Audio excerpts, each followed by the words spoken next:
The Roman Empire in late antiquity.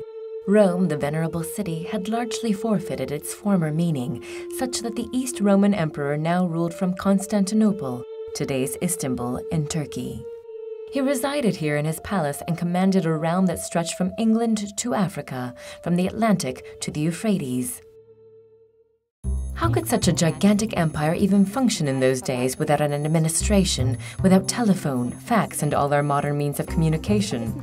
Our researchers are seeking the answer in the communicative function of political rituals. Science TV is accompanying today the historians Marco, Joanna, and Johannes as they search for clues in past history. Ich glaube, der Eingang ist hier. How can one start to grasp political rituals that took place thousands of years ago?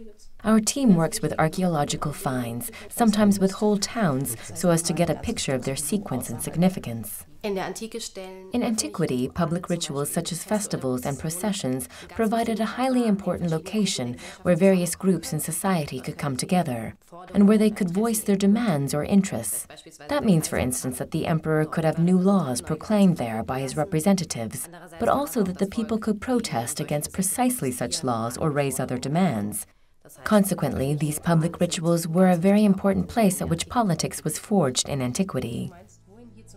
One of our team's specialities is visiting the ritual sites of antiquity firsthand. In Ephesus, in present-day Turkey, the findings from that era are particularly well preserved. Here, Marco, Joanna, and Johannes are searching for special inscriptions, which are also called acclamations.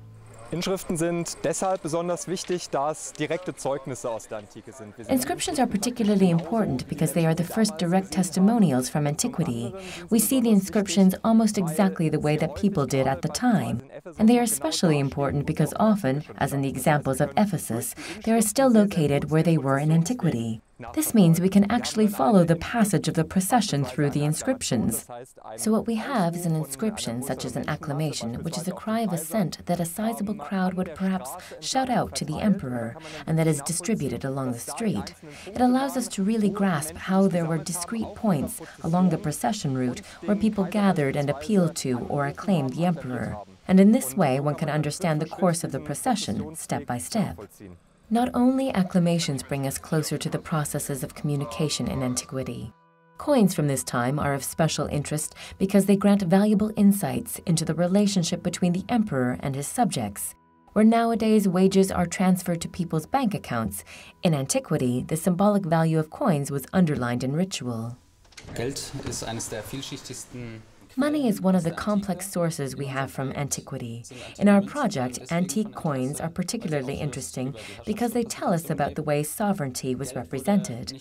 Money was not only used to buy goods, but also as a gift from the emperor, as a gift, for example, to soldiers or to important functionaries in the military and civil administration. And along with these monetary gifts, we also find regular payments, mainly to the soldiers. The soldiers' pay was handed over to them at regular intervals, and once again in a highly ritualized situation with a ceremonial backdrop. In Jerusalem, for instance, this act took roughly one whole day for a legion of 5,000 men. Rituals were the social adhesive in the Roman Empire. Through them, the inhabitants were incorporated into the political processes without the means of communication we are so used to, such as newspapers and the internet, regardless of whether they lived in the towns far away from the capital or in the forts along the borders.